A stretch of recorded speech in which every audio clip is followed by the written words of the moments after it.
Hello, and welcome to your virtual class today. So, if you have not done your artifact form, please pause this video and complete your artifact form. It is going to be a story talking about Julius Caesar and kind of giving you a little bit of background knowledge on what to expect about him. Um, Once you've completed your artifact form, you can come right back here. So, just some deets. The award celebration is going to be on the 17th this week, and there is no school on the 18th in preparation for the Easter weekend. So as you can see, I'm not in the classroom right now. While I'm away, I'm expecting that you're going to be respectful and kind and follow our regular procedures. Even though I'm away, I have eyes everywhere. Bill Cipher is literally watching you right now. I know what's up. Don't act a fool. So all of your work is going to be either on Canvas, printed, or on quizzes for you. I'm also, as you can see, recording the slides for you so you can enjoy them like I never left.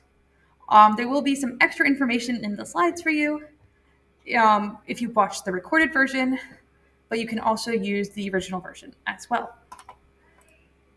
If you have questions, feel free to email. I can't guarantee I'll respond because I'm going to be quite busy, but I'll do my best. While I'm away, all your work is going to be due on Monday, the 21st. However, please do not use this time to play games, do other things, because that will catch up with you. Please take advantage of the time that you have in class and do what is expected of you. Like, act like I'm here, and maybe even better.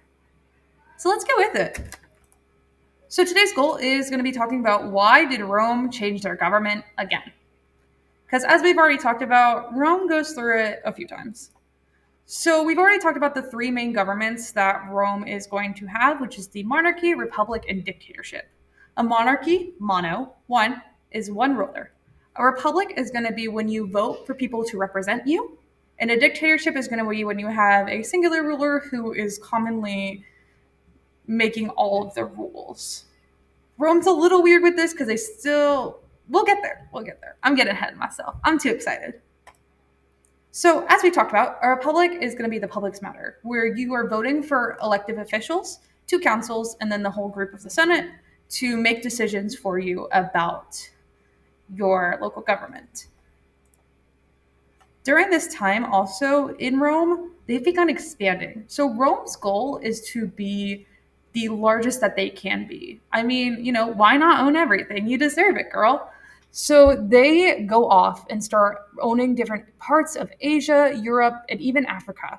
We see that they have expanded into Egypt, and they expand into Britain, Spain, France. We see them almost everywhere. But there's issues with expansion too.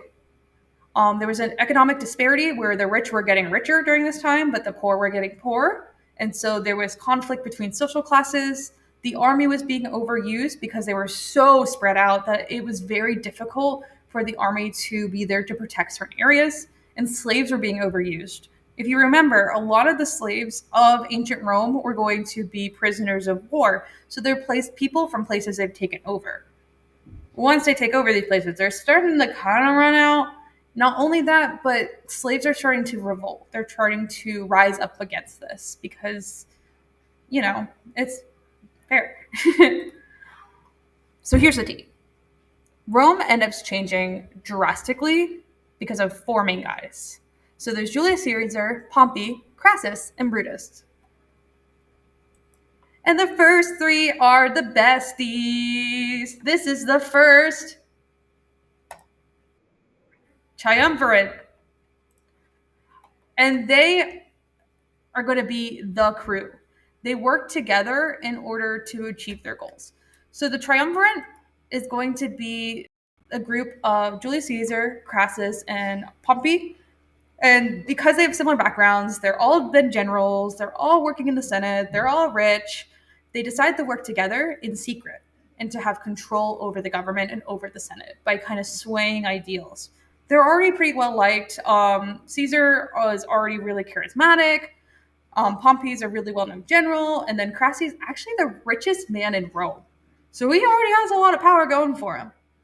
And this lasts for a while where they are using their abilities to continue to expand areas and have their own rule scene. And then a problem happens. where Crassus is on a mission to invade Parthia and was killed.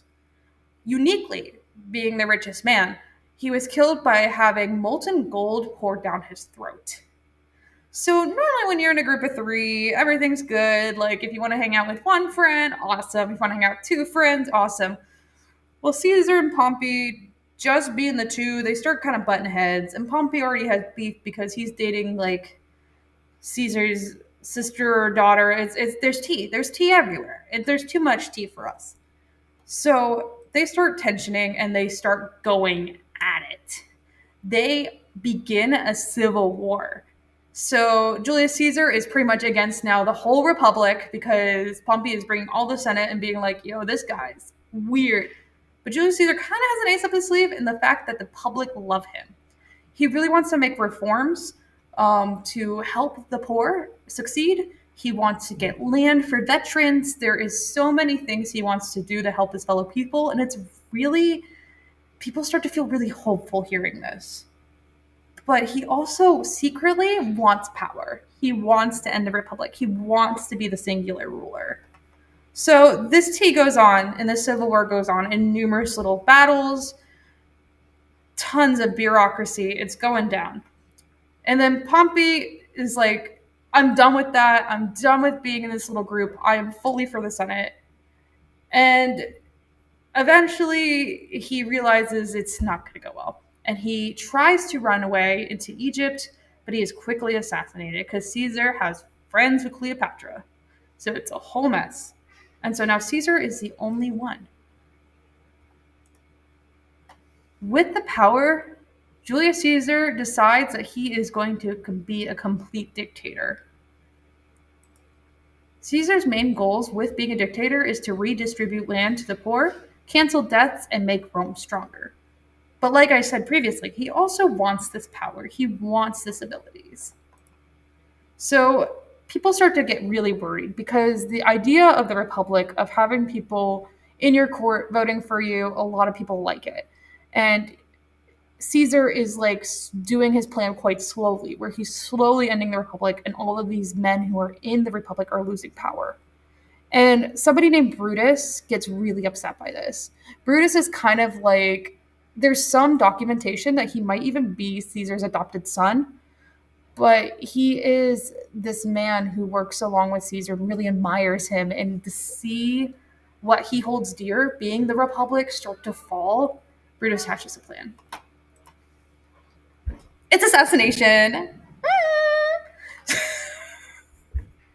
So he plans this thing where he brings all of the Senate and they tell Caesar, they're like, hey, buddy, come meet us at this time. It's going to be great.